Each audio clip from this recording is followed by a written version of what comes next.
Bonjour à tous, bienvenue sur la masterclass du groupe IGS Formation Continue Management. Rebonjour Isabelle. Bonjour. Alors on a le plaisir ce matin donc d'accueillir Isabelle Barthes à nos côtés, avec lequel on va échanger sur le contexte actuel et la façon dont Isabelle voit la capacité des managers opérationnels à remobiliser leurs équipes dans cette période. On va tous le souhaiter de redémarrage de l'activité et de fin, on l'espère tous, de période Covid accélérée. Juste en deux mots, on a fait le choix de modifier un petit peu notre approche des webinars en vous proposant ce matin donc un format masterclass. Donc vous aurez l'occasion d'écouter Isabelle pendant 40-45 minutes sur sa vision du sujet, en s'appuyant sur des grilles d'analyse, sur des observations qu'elle a pu remonter du terrain, sur la façon dont les managers aujourd'hui engagent leurs équipes en cette période de reprise d'activité. Vous commencez à nous connaître maintenant chez IGS Formation Continue Management. On est spécialiste de l'accompagnement et de la certification des managers opérationnels, des managers intermédiaires. On dispose aujourd'hui d'une offre de formation de Bac+2 à Bac+5 sur des parcours diplômants qu'on a aussi découpé en blocs de compétences dans une approche plus certifiante. Et puis, bien entendu, on s'appuie sur cette expertise pour proposer des parcours en inter et en intra sur mesure pour accompagner les managers de nos entreprises partenaires. Voilà, donc sur des modalités diverses et variées, mais en distanciel, en 100% distanciel, en classe virtuelle, en présentiel traditionnel, en e-learning ou encore en AFEST. Isabelle, sans plus attendre, je te propose qu'on rentre dans le vif du sujet. On va démarrer, en effet, dans le vif du sujet. C'est le mot vif qui est très intéressant, vivant. Donc, merci Damien de cette confiance. Et en effet, l'idée, c'est, je crois, régulièrement un rendez-vous sur une forme de mise au point des dernières informations qu'on peut avoir sur un sujet qui sera évidemment un sujet, comme on dit, un hot topic du management. Et là, en effet, la question qui se pose, je crois qu'on la partage tous, hein, c'est comment mobiliser les équipes, remobiliser les équipes après 15 mois quand même très difficile. Hein. Alors, on est parti sur à peu près, en effet, un format de 40-45 minutes. J'accueille avec plaisir les participants en direct. J'espère qu'ils auront des questions parce qu'on gardera un moment pour les échanges. Et puis, j'accueille aussi ceux qui sont en replay parce que c'est une bonne façon maintenant, les webinaires, de se former, comme on dit, en asynchrone et de travailler avec les replays puisqu'il y aura un replay de cette conférence. Alors, on l'avait baptisé Top Départ, remobiliser les équipes. Alors, je sais que les vacances arrivent aussi, mais c'est aussi une façon de préparer la rentrée ou de s'y mettre un peu avant la rentrée qui sera en septembre. Une rentrée justement sous le signe d'une grande incertitude puisqu'on voit tout à fait les informations arriver et qui ne sont pas toujours très concordantes et qui changent d'un jour à l'autre. Alors, ce qu'on aimerait pour cette rentrée, c'est un petit peu cette image. Hein. Alors, vous verrez, j'ai beaucoup d'images dans cette présentation. Il y en a peut-être qui m'écoutent seulement, mais c'est vrai que les images apportent un petit peu, je dirais, à l'autre partie du cerveau, parce que tous les messages que je veux vous faire passer, sachant qu'ils sont nombreux et que le temps est contraint. Alors, on souhaiterait ça. On souhaiterait une magnifique autoroute bien lisse sur laquelle on roulerait sans aucun problème, avec une belle ligne blanche et jaune qui nous indique le chemin et ces grands espaces que vous connaissez peut-être aux États-Unis où on voit d'une façon très loin avec ce qu'on avait l'habitude de faire, hein, des plans à plusieurs années. Que sera mon entreprise en 2030, que sera. Et on promet à nos équipes, parce qu'on est des managers consciencieux et puis qu'on veut les mobiliser, qu'on veut leur donner un peu d'enthousiasme, on leur promet peut-être pas l'autoroute parce qu'ils sont pas complètement idiots, hein, ils sont tous très affûtés, et on ne travaille qu'avec des gens très intelligents. On leur promet au moins une belle petite route de campagne ensoleillée, alors peut-être un petit peu plus tortueuse, mais sympathique. Et puis, dans la réalité, on a bien tous conscience qu'on est peut-être un petit peu là-dessus, c'est-à-dire, si j'arrive à reprendre cette image, une passerelle assez dangereuse, en définitive, qui domine le vide avec des tourbillons dont on ne sait pas trop ce qui se passe si on tombait dedans. de l'autre côté du précipice, peut-être un horizon, mais on ne le connaît pas. Qu'est-ce qu'il y a de l'autre côté du fleuve? Et puis, j'avais fait cette image d'autres conférences, une planche sur deux qui manque parce que chaque pas, on a l'impression qu'on peut tomber dans le vide.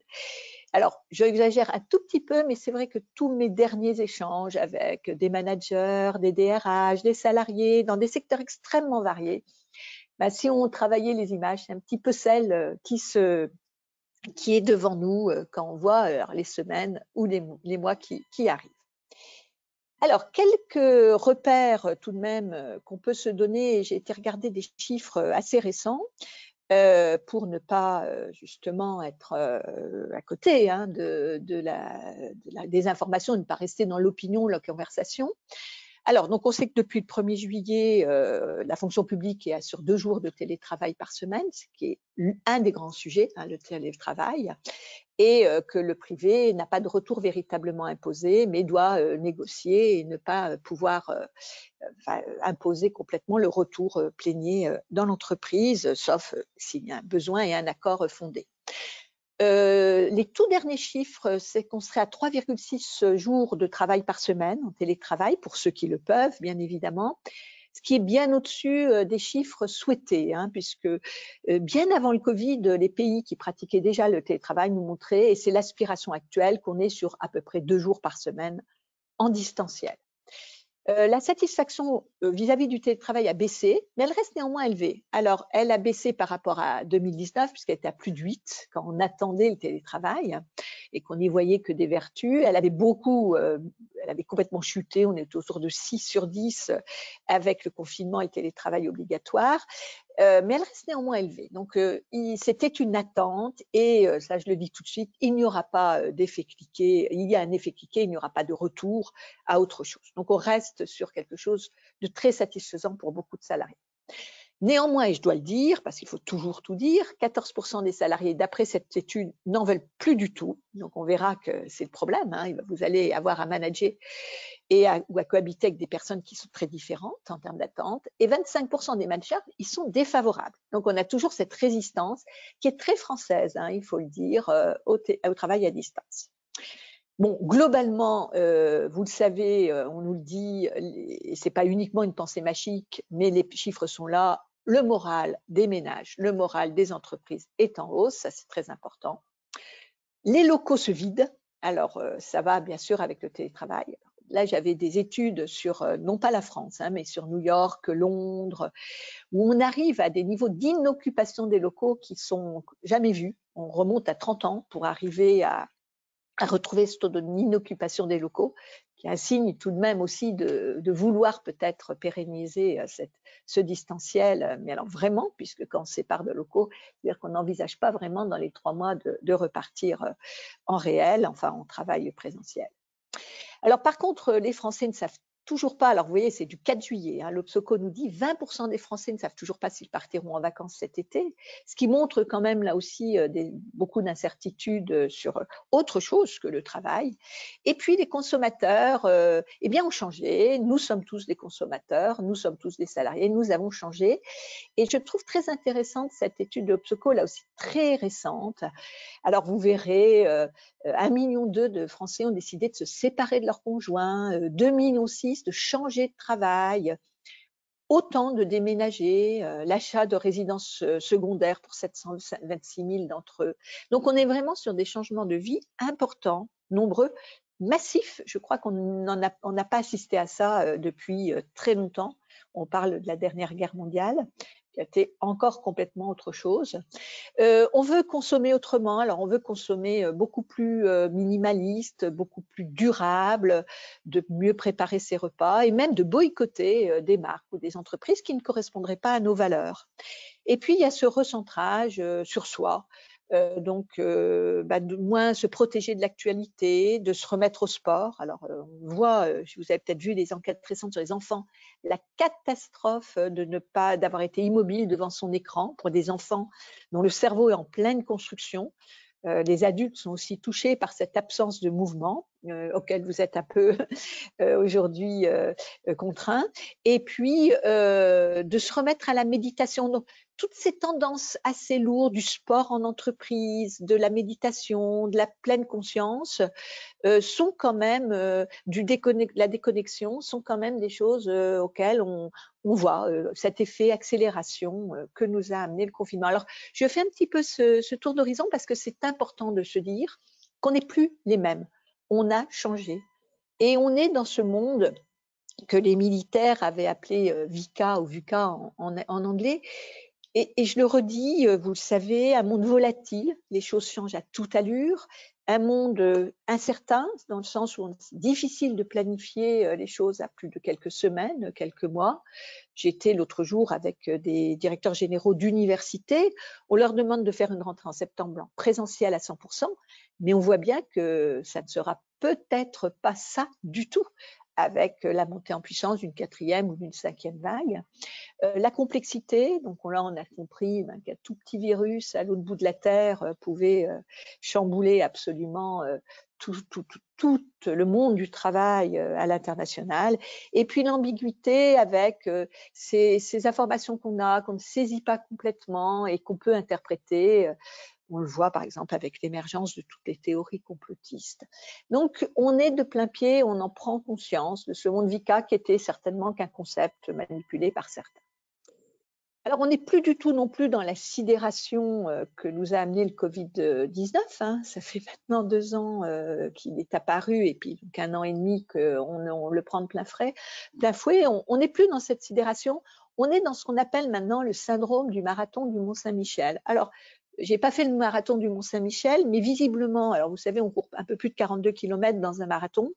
Et visiblement, dans ce marathon, on voit le Mont-Saint-Michel au 5e kilomètre. Et puis, plus on court, plus la douleur augmente, plus on a des crampes partout et moins on a l'impression que le Mont-Saint-Michel s'approche. On a l'impression, au contraire, qu'il est toujours plus loin. Et on a des témoignages assez marrants de marathoniens qui disent que les 3 derniers kilomètres, à cause de ce sentiment de ne jamais pouvoir l'atteindre, paraissent interminables. Alors, comme le disait un marathonien, et je crois que c'est valable pour beaucoup de sujets, si la douleur est obligatoire, 40 km, c'est évidemment très perturbant pour l'organisme, la souffrance est optionnelle.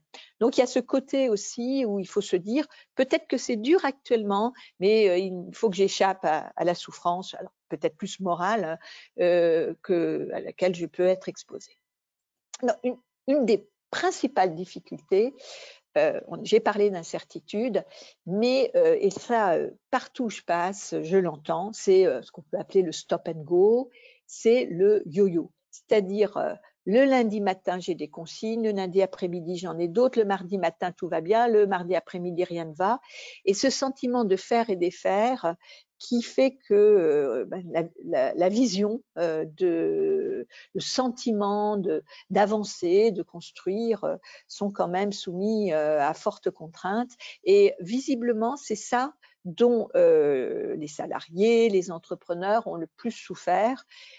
Ce qui n'était pas le cas avec le premier confinement, puisque quelque part, c'était très dur, mais on était en mode commando avec l'illusion de sortir du tunnel, alors que là, ça dure, et les informations, les conditions changent tout le temps.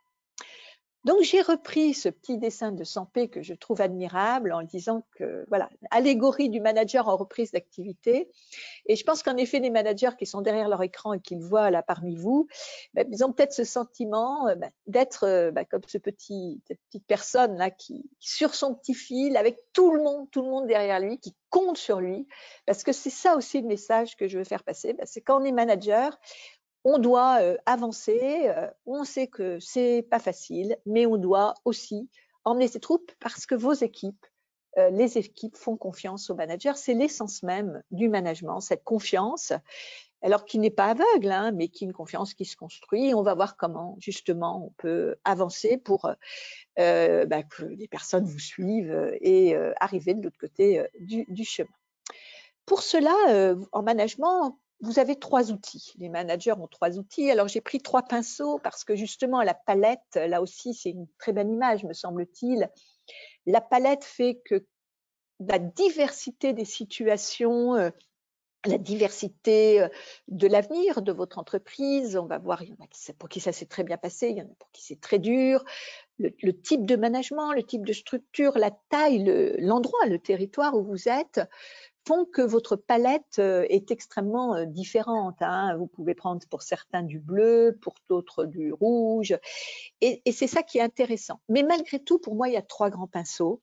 Le premier, quand on est manager, c'est savoir conduire le changement. Donc là, on va en parler un peu.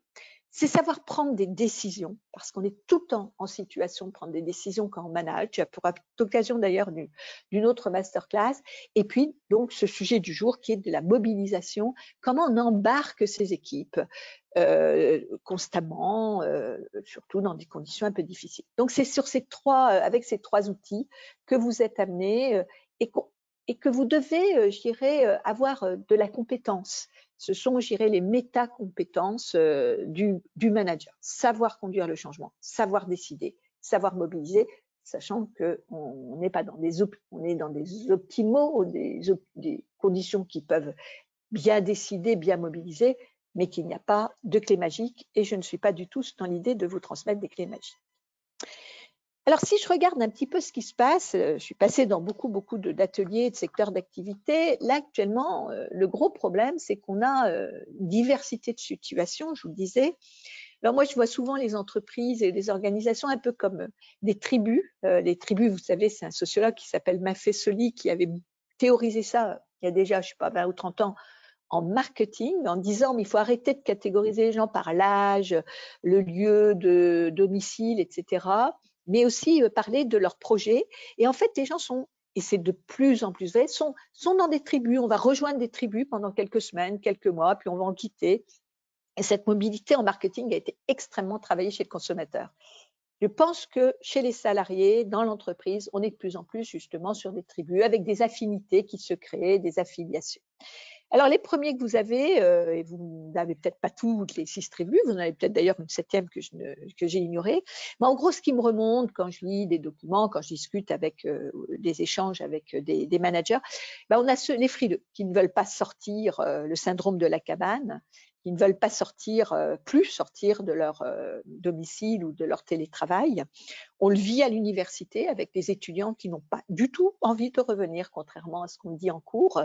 Récemment, j'étais avec des enseignants aussi, sur un amphi de droit qui avait 800 étudiants, une jauge à 200, il y a 3 semaines de ça, un mois, et il y en a 12 étudiants qui sont véritablement revenus en présentiel. Alors, il y a des raisons techniques, hein, ils sont retournés chez leurs parents, ils ont laissé leur appartement, mais il y a aussi, quand on les interroge, parce que je l'ai fait, l'idée de dire, ben, on n'a pas envie maintenant de changer d'habitude, peut-être en septembre, mais pas tout de suite. Après, vous avez les conservateurs. Alors, eux, ils veulent reprendre leur vie comme avant. Et voilà, ils veulent absolument, c'est ce fameux syndrome de la restauration. Voilà, ils veulent absolument revenir comme avant. Et le problème, c'est que le monde a changé et ça ne sera pas comme avant. Donc là, il va falloir leur expliquer les choses. Comme il va falloir sortir les frileux de leur cabane, de leur terrier. Après, vous avez les mutants. Alors là, ceux-là, c'est les personnes qui ont pris tout ce qu'il y avait à prendre, qui veulent avancer, et qui malheureusement ont compris que peut-être le métier qu'ils avaient n'est pas celui qu'ils désiraient et qui vont en fait vous faire faux bond très rapidement parce qu'ils ont d'autres aspirations. Alors ça, c'est un phénomène, vous l'avez vu, qu'on voit beaucoup dans les métiers de la restauration, puisque plein de personnes ont décidé de changer de métier, de quitter la restauration, ce qui crée un appel d'air énorme. Après, vous avez les réformateurs. Alors, eux, ils ont appris à travailler en télétravail, à travailler autrement, en hybride. Et là, ils vont arriver avec des attentes qu'on voit déjà émerger. C'est-à-dire qu'ils ne veulent plus de ce management en contrôle. Ils veulent autre chose. Et ils veulent aussi un bureau organisé différemment. Donc ça, il va falloir travailler avec eux. Il y a les pauvres novices. Alors là, j'en ai eu beaucoup avec mes étudiants qui ont démarré, mais il y a des gens qui ne sont pas des primo-arrivants, hein, mais enfin qui sont des primo-arrivants, mais pas forcément des jeunes qui démarrent, qui ont démarré un nouveau travail. Il y en a sûrement parmi vous assis sur le canapé de leur salon et qui n'ont vu encore leurs équipes ou leurs collègues que par écran interposé.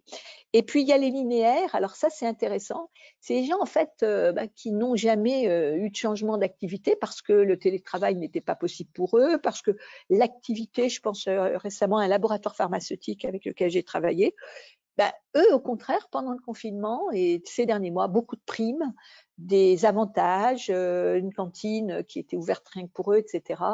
Et eux, ben, ils vont perdre certains avantages. Donc, vous voyez que rien que ces 6 tribus, et vous avez peut-être d'autres choses en tête, et c'est une façon de manager.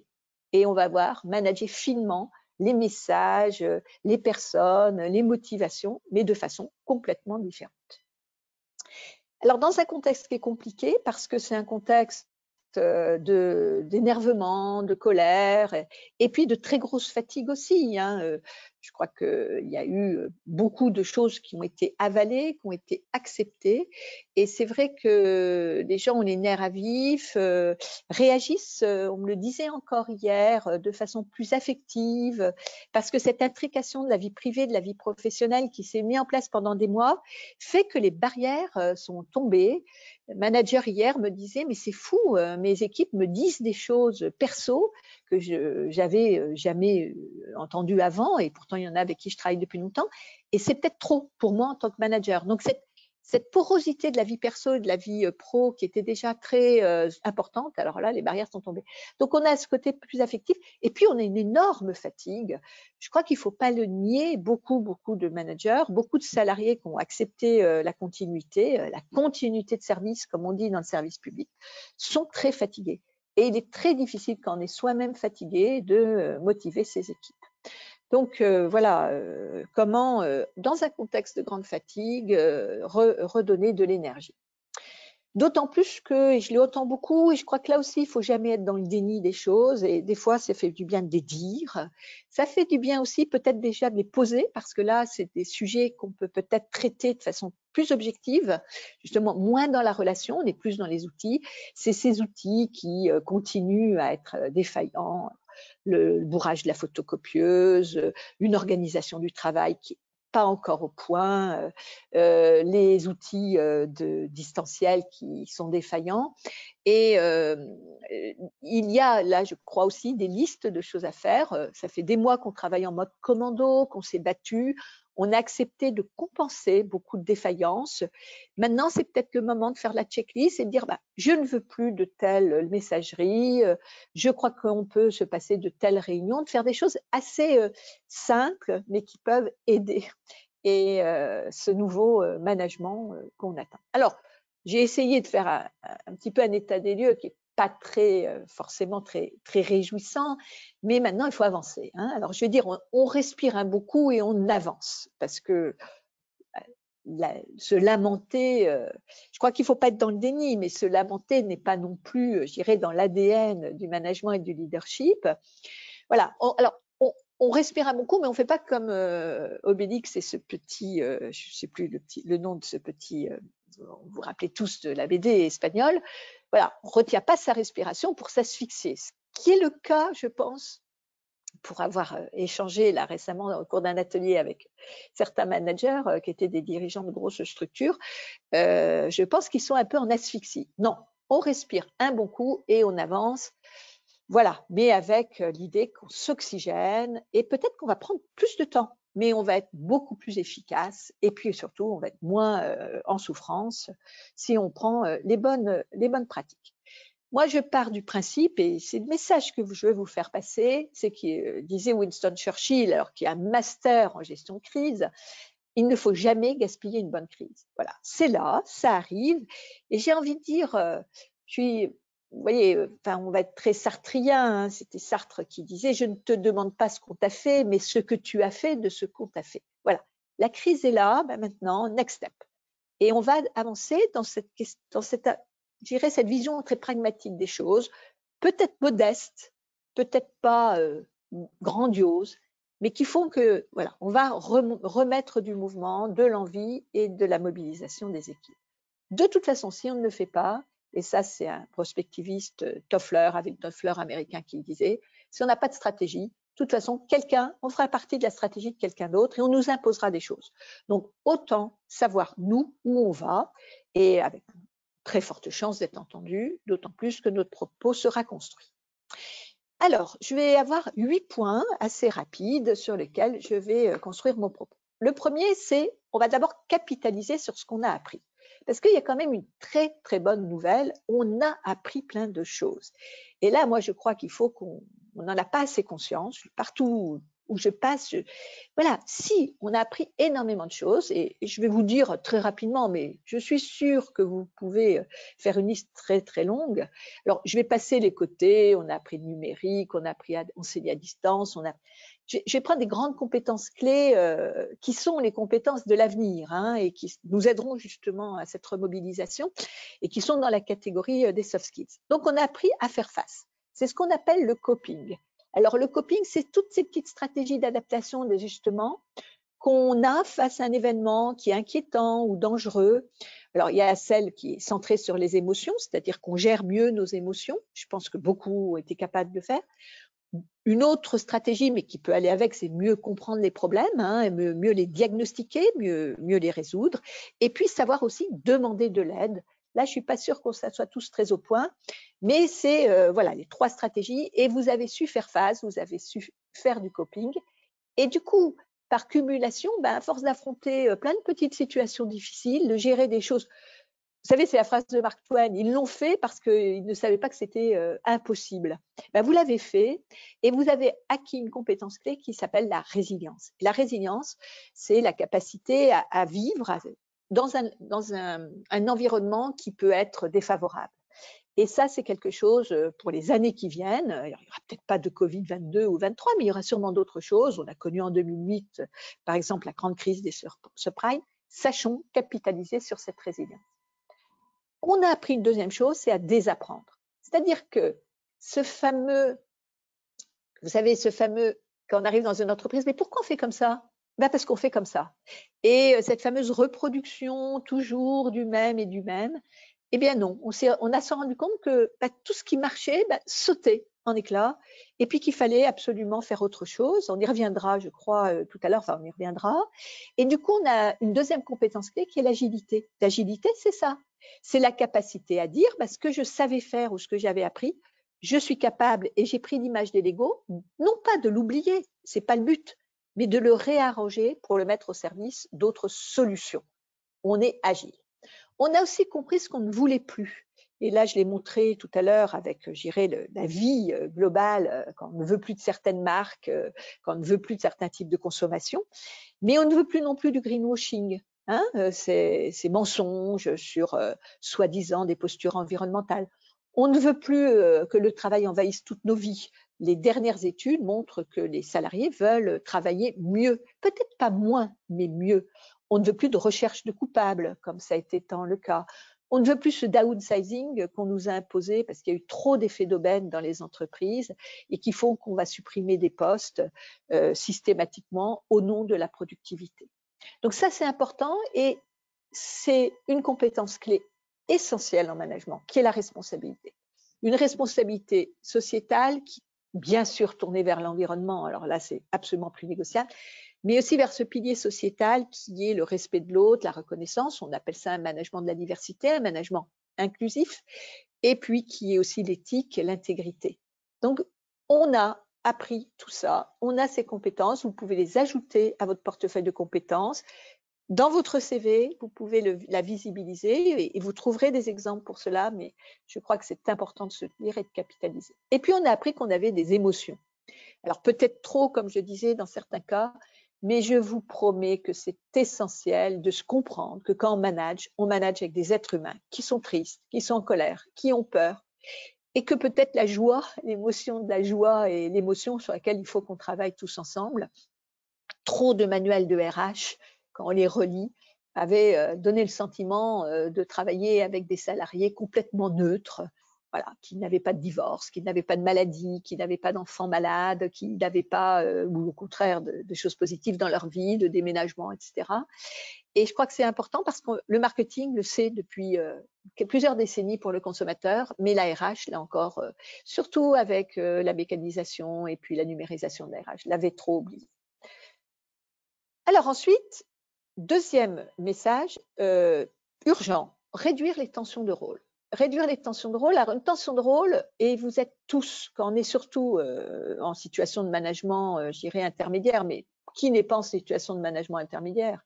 même le top management à répondre à une gouvernance, un conseil d'administration. Être en tension de rôle, c'est avoir le sentiment de ne pas répondre de façon satisfaisante aux attentes des autres. Ses supérieurs, ses subordonnés, ses collègues, ses clients. Et ça conduit à un cercle complètement vicieux, destructeur, qui est de ne se sentir pas à la hauteur. Et ça, vous devez de temps en temps vous dire, vous êtes d'accord pour travailler beaucoup, mais vous ne voudriez pas mal travailler. Et c'est ça souvent le problème. Ce n'est pas beaucoup travailler, c'est mal travailler. Et les tensions de rôle, en fait, on connaît très bien. Hein. Donc, il y a deux grands rôles. Il y a deux grands types de tensions de rôle. Il y a les conflits de rôle. C'est quand vous recevez des demandes contradictoires. Bah, vous voyez, par exemple, j'étais l'autre jour avec ces directeurs d'université. On leur demande de recevoir tout le monde en présentiel, mais en même temps, on leur demande d'organiser la distanciation sociale à la rentrée dans les amphis. Or, les amphis sont trop petits. Ils sont submergés, enfin, complètement bondés en temps normal. Comment faire de la distanciation physique en 100% présentiel. Voilà, ça c'est un conflit de rôle. Et puis vous avez l'ambiguïté de rôle qui renvoie au manque d'informations qui concerne votre poste de travail, le contenu des attentes qu'on a de vous, voilà, et qui est quelquefois, malheureusement, cultivé par le management qui met comme ça la personne dans un flou, mais qui l'installe aussi dans la crainte de toujours mal faire. Alors, je ne sais pas si vous avez vu ou revu ce film Le diable s'habille en Prada, et ben, le personnage principal et la fameuse directrice, donc, ce qui était un magazine, je crois que c'est Vanity Fair, elle donne des ordres. Regardez le film, alors c'est excellent en termes d'ambiguïté de rôle. Elle donne des ordres complètement flous et on voit ces pauvres assistantes qui essayent de comprendre et qui sont d'ailleurs malades tellement elles ont peur de mal faire. Alors, les managers de première ligne sont les premiers à être en tension de rôle. Et c'est vrai qu'en plus, ils ont le problème d'avoir à faire tourner la boutique. Là, je le dis un peu trivialement, parce que c'est sur eux que repose tout le fonctionnement de l'organisation, alors que tout semble partir. Et en fait, ils vont gérer l'organisation de ce qui s'est passé ces derniers mois de façon très dysfonctionnelle. Et ils vont voilà, avoir en plus ce besoin on attend d'eux de rassurer la hiérarchie. Mais oui, monsieur le directeur ou madame la manager N+1, tout va très très bien. Et puis aussi rassurer les équipes qui sont complètement, peuvent être en panique ou en difficulté. Et en même temps, combler des absences parce que malheureusement, le temps du management est un temps qui est de plus en plus contraint, de plus en plus inexistant et qu'on leur demande, alors, je sais pas, un manager commercial de gérer les grands comptes, un manager dans un atelier de lui-même avoir une partie technique. Et donc, ils vont en plus combler les absences parce qu'il y a eu beaucoup d'absences et beaucoup d'absentéisme pendant ces périodes difficiles. Donc, les managers opérationnels de première ligne sont les premiers à vouloir, par un hyper engagement, faire tourner les choses, que ça marche, mais alors au prix de créativité, de contorsion, d'habileté et surtout beaucoup, beaucoup d'heures de travail, d'où la fatigue dont je parlais. Donc, réduire les tensions de rôle est vraiment absolument indispensable, d'autant plus en distanciel. Donc, il y a 4 causes de tension de rôle, mais qui sont aussi de la remédiation.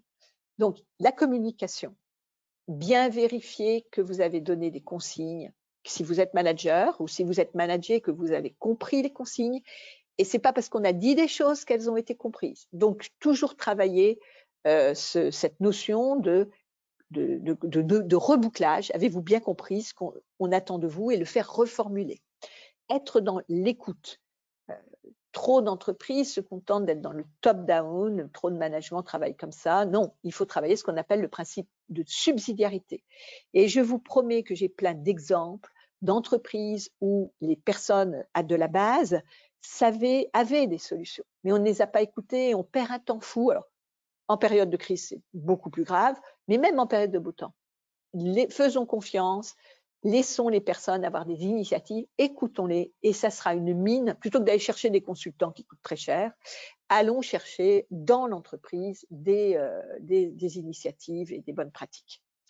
Le soutien, la notion de soutien est essentielle en cas de problème et c'est vrai que Alors, ça peut être par manque de temps, on est souvent dans une forme de « j'ai pas le temps », de désintérêt, de déni, voilà, parce que on entend qu'il y a un problème aussi, hein, on peut avoir, on n'a pas envie d'entendre qu'il y a des problèmes. Et puis la confiance, alors là, la valeur indispensable de la confiance, et qui est la future, alors là, le futur asset de tout le management, surtout avec le distanciel. Troisième point, conduire le changement, savoir conduire le changement. Et là, je crois que la clé, c'est de comprendre qu'on n'est pas sur une crise comme on la voit à l'occidental, avec un début et une fin. Voilà, on aime bien ça, la crise de 2008. Non, c'est pas des crises avec un début, une fin. Voilà, avec, comme je l'ai montré sur ce petit schéma, un pic, et puis après on revient à la normale. C'est, je crois, vraiment s'imprégner de cette philosophie asiatique et particulièrement japonaise, qui dit que tout ce qui a une forme est appelé à disparaître. Alors, c'est pas appelé à disparaître, mais c'est appelé à se transformer.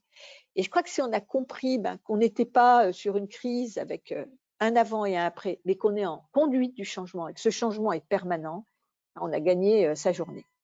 Et ce que disait Einstein, c'est que c'est la folie de refaire toujours la même chose et de s'attendre à des résultats différents. Et là, c'est vraiment un message très important. Je vois déjà trop d'entreprises qui reprennent des bonnes vieilles habitudes. C'est juste pas possible parce que le monde a changé, les attentes ont changé et qu'on ne peut pas vouloir remettre tout le monde au travail et avoir une meilleure productivité, une meilleure performance, des salariés plus heureux en refaisant la même chose. Un exemple flagrant, c'est comment on a gagné des centimètres, 15 cm, 20 cm au record du monde de saut en hauteur. Eh bien, c'est Fosbury qui n'est pas arrivé face à la barre en 1968 aux Jeux Olympiques, mais qui est arrivé dos à la barre. Voilà. Donc, cette capacité disruptive qu'on a cultivée, puisque je disais, on a appris à désapprendre, mais il faut la mettre au service maintenant de ce nouveau management pour accueillir ces tribus dont je parlais et ne plus revenir aux bonnes vieilles méthodes. Alors, je vous mets en garde parce qu'il est beaucoup plus facile d'oublier ce qu'on a appris que ce qu'on n'a pas appris. Et c'est là où il faut absolument, et là aussi ça peut faire l'objet véritablement d'une masterclass, c'est comment briser les codes mentaux. Comment se dire que voilà, l'impensé, ce qui nous paraissait tellement normal qu'on n'y pense même pas, ben, il faut aller le questionner. Et pourquoi on fait comme ça? Ben, c'est pas dire on fait comme ça. Dire ben oui, et pourquoi? Et être vraiment dans un management beaucoup plus par le why, pourquoi, que par le comment. Donc ça, c'est très important aussi de s'interpeller là-dessus et de se dire qu'on n'est jamais trop vieux. Hein. Arrêtons les cassures générationnelles où les jeunes seraient capables d'être des mutants ou d'être des réformateurs. Non, moi, je connais beaucoup de très jeunes qui sont très frileux et puis de personnes plus matures, d'ailleurs, qui ont beaucoup mieux vécu la crise. Hein, quand on regarde les catégories d'âge, les plus matures ont mieux amorti le choc, c'est aussi logique. Mais on n'est jamais trop vieux. Et la formation tout au long de la vie, qui est quelque chose qui existe depuis des décennies, doit être véritablement renforcée, réhabilitée et vraiment elle est source de nouvelles pratiques. Parce que le changement, ben vous savez, c'est ça, tout le monde est d'accord pour changer, mais personne ne veut changer pour soi. Donc, on doit trouver les ressorts en tant que manager pour que les personnes comprennent voilà, ce qui est l'enjeu pour eux. Parce que pourquoi je reviendrai au travail? Pourquoi je resterai en télétravail? Pourquoi est-ce qu'on continuerait les réunions qui ne m'apprennent rien, où je perds mon temps? La peur, comment désamorcer les peurs hein, de certaines personnes. Alors, on dit tout le temps toujours c'est la peur, mais c'est vrai que quand on change quelque chose de soi aussi. Nouveaux positionnements, les nouvelles méthodes de travail, ça change quelque chose de moi. Donc, savoir aussi peut-être former les gens. On ne formait pas les gens de la base à ce genre de choses. Il va peut-être falloir, il va certainement falloir s'y mettre. Est-ce que le changement est là pour durer? Oui, il est là pour durer. Et ça, c'est les messages de la direction qui sont là pour le dire. Communiquer, j'en ai parlé, pour éviter que les messages qu'on communique ne soient pas reçus et compris. Donner les moyens, je parlais de formation, il faut investir dans la formation. Ce n'est pas de la dépense, c'est de l'investissement. Et puis, se dire qu'on travaille ensemble à l'amélioration continue parce que, je le répète, c'est une transformation et ce n'est pas un grand jour du changement. On ne fait pas un reset. L'organisation et les êtres humains ne sont pas des logiciels ou des ordinateurs. On n'a pas de touche reset. Et donc, cette transformation, il faut compter avec le temps, avec, je dirais, le tempo. Ça, c'est très important, le temps. Je vais passer vite, mais sur l'idée qu'il y a un grand concept en management qui est l'ambidextrie. Donc, être capable de gérer le temps qui arrive et gérer le temps qu'on appelle l'exploration et gérer le temps de l'exploitation. Alors, par exemple, les consultants connaissent très bien ça. Ils doivent délivrer et en même temps, ils doivent avoir leur futur chiffre d'affaires. Voyez. Et ça, je crois que l'ambidextrie, c'est aussi une compétence sur laquelle il faut qu'on travaille parce que c'est difficile, hein, regarder ses pieds, en même temps regarder l'horizon.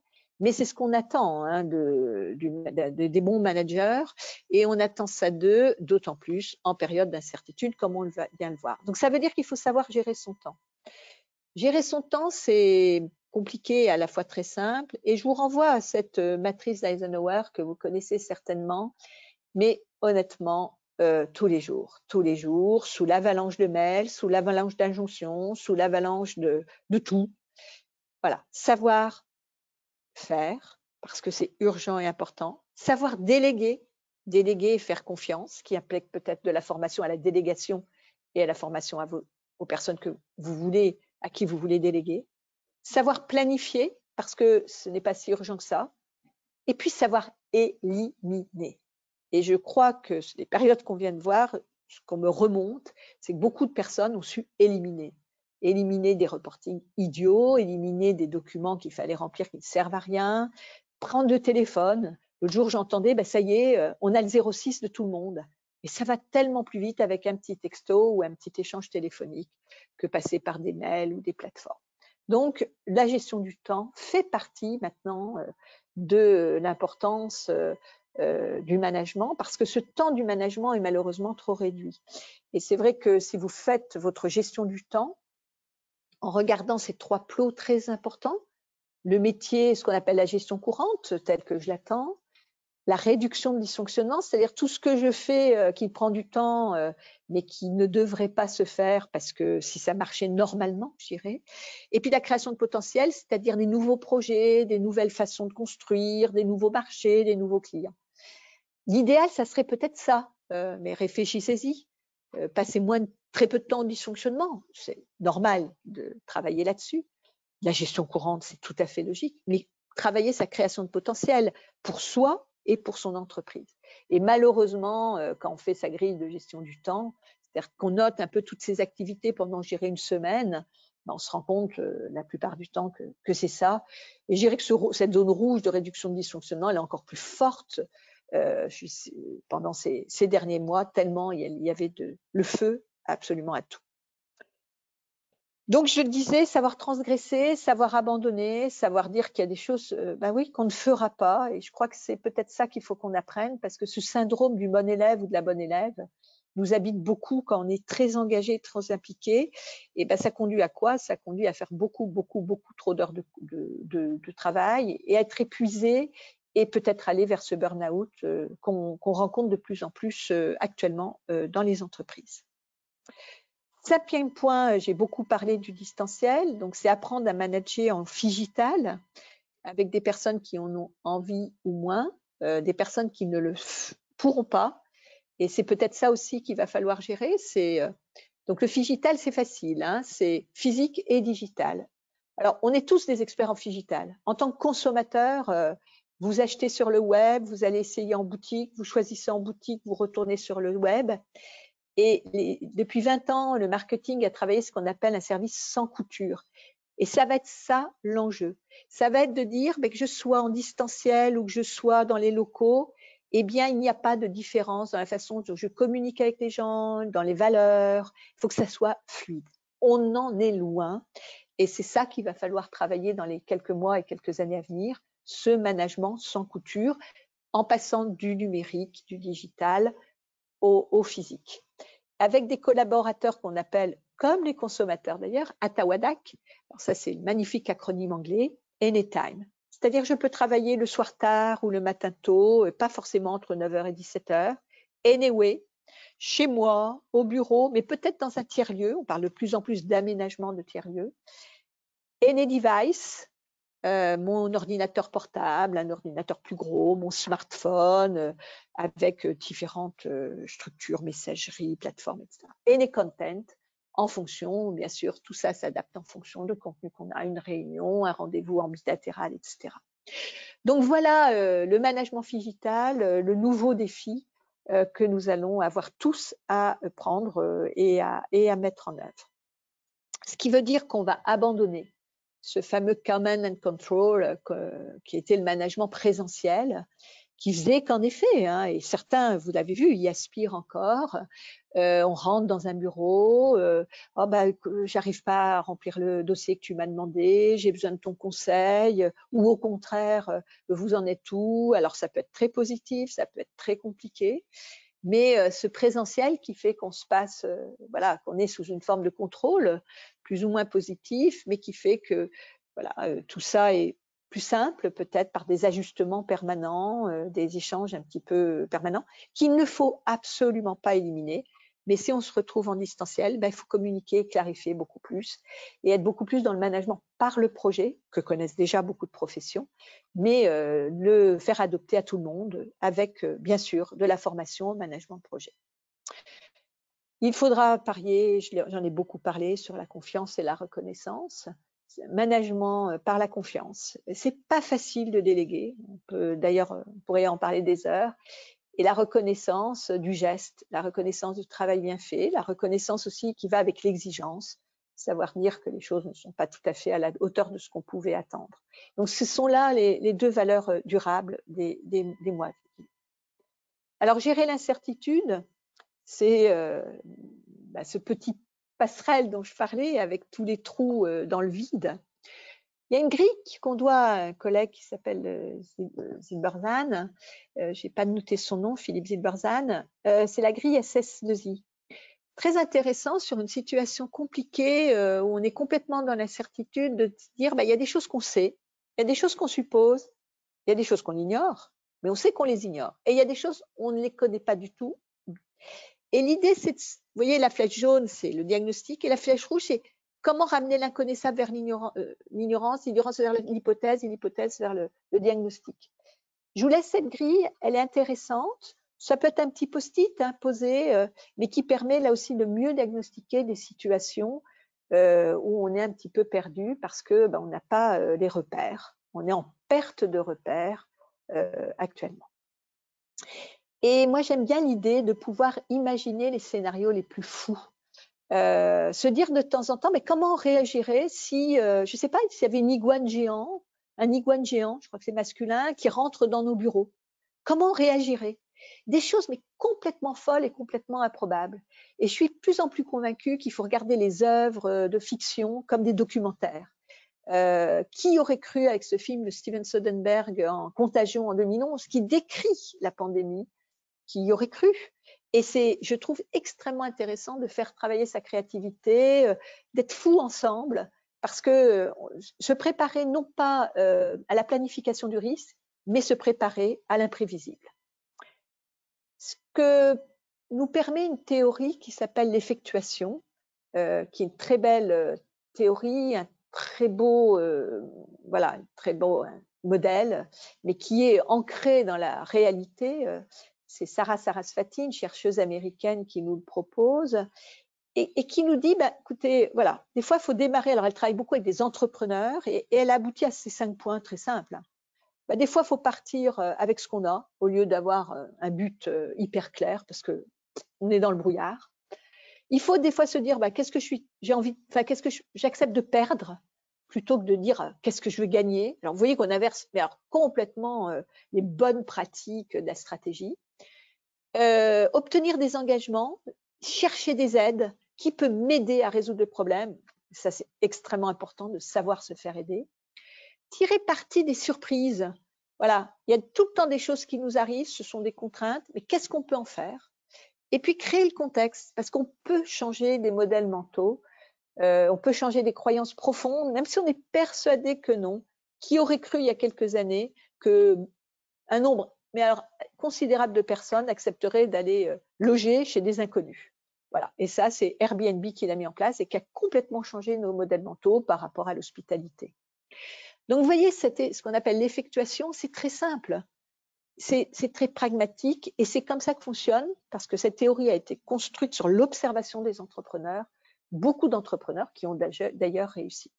Donc là aussi, une grille tout à fait performante et tout à fait intéressante, qui amène à être plutôt quelquefois malin que très stratège, voilà. Savoir saisir l'opportunité, trouver des petites méthodes, voilà, et être modeste quelquefois dans sa façon de fonctionner, c'est ce que les Grecs appelaient la métisse et qui nous permet d'être très efficace.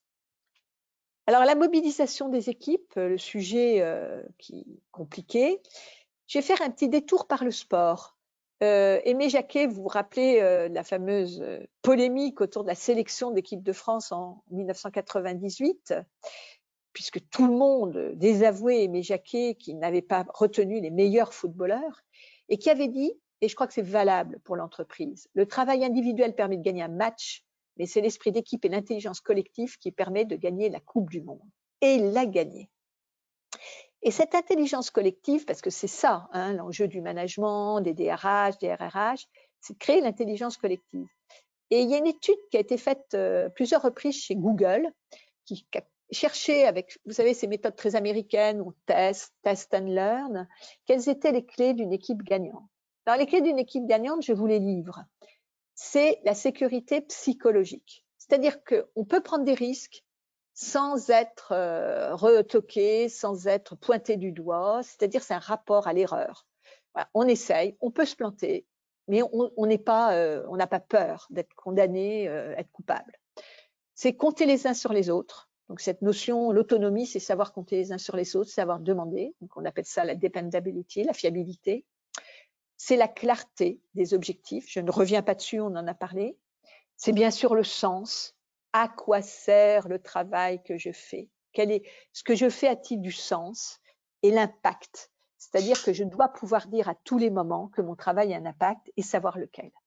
Donc, c'est des choses très simples là aussi, mais qui permettent de mobiliser les équipes de façon beaucoup plus évidente et performante.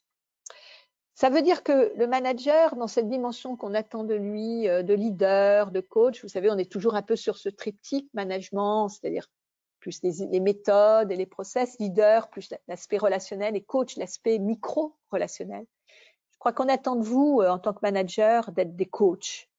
Et si je reprends la métaphore du sport, accepter les erreurs, accepter l'échec et accepter cette phrase de Samuel Beckett, fail better, accepter l'erreur innovante. Oui, tu t'es planté, mais tu as essayé. Au moins, tu as essayé. Et tu essayes encore et tu échoues mieux.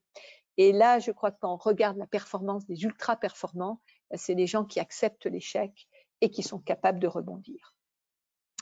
Voilà, et je terminerai, parce que le temps est passé, se vivre en manager. Vous avez compris que nous allons vers un New Deal, une nouvelle donne managériale. C'est un vrai défi, mais il faut accepter de se dire que manager, c'est un métier. C'est pas du temps en plus pendant que tout le reste se passe et pendant qu'on bosse vraiment. Donc, on a besoin du management. Je l'affirme, j'ai vu des secteurs comme le secteur du spectacle vivant où il y a un vrai rejet du management. Non, on en a besoin. Sinon, c'est de la souffrance, c'est de l'ajustement. L'entreprise libérée nous montre par ses errements et puis son côté sombre qu'on a besoin du management dans les startups comme dans les grandes entreprises. Du bon management, bien évidemment. C'est pas évident le management. On doit se penser en manager, on doit savoir qu'on est regardé, on doit savoir qu'on est suivi, qu'on sert d'exemple. Le mimétisme du management est très important. On impulse un climat d'entreprise. Il faut se rappeler que c'est du relationnel, mais c'est aussi des process, et que cette articulation, c'est la science du management, que ce n'est jamais tout noir ou tout blanc, qu'il y a un curseur avec des zones de gris, des palettes de couleurs, et ça s'apprend aussi, et que tous les jours, manager, c'est piloter. J'ai beaucoup parlé du pilotage aujourd'hui, mais c'est aussi synchroniser. J'ai parlé du tempo, d'autant plus difficile si les personnes sont en distanciel et en présentiel, management hybride, communiquer, j'ai beaucoup insisté dessus, et puis remettre à jour sans arrêt, toiletter ces méthodes, les apprendre. Et puis se former tout au long de la vie parce que on n'est pas manager un jour et pour toujours. Je le dis toujours aux étudiants et je vois trop justement comment la formation tout au long de la vie peut aider parce qu'on va travailler justement sur ses manques et ses difficultés. Donc accepter de se faire aider. Ensemble, nous aurons moins peur. Voilà, je pense que c'est un moment aujourd'hui aussi où on a peut-être fait un petit tour d'horizon et de se dire que ça peut consoler aussi de savoir que c'est difficile ailleurs et ne pas rester avec ses propres peurs et ses propres difficultés. Je vous remercie de votre attention et je vous souhaite un beau chemin lumineux dans les semaines qui viennent, pendant l'été et à la rentrée. Merci Isabelle pour ton, si je peux me permettre, excellente intervention. J'ai eu pas mal de commentaires là, de mes collègues, des personnes voilà, qui étaient connectées et qui m'envoyaient des messages sur la qualité de ton intervention. Écoute, on est très ravis de t'avoir accueilli avec nous aujourd'hui sur ce webinaire IGSFC Management. Tu reviendras nous voir au mois d'octobre. Hein, on traitera la question de l'employabilité des managers en sortie de crise. C'est un sujet aussi bien complexe par ailleurs.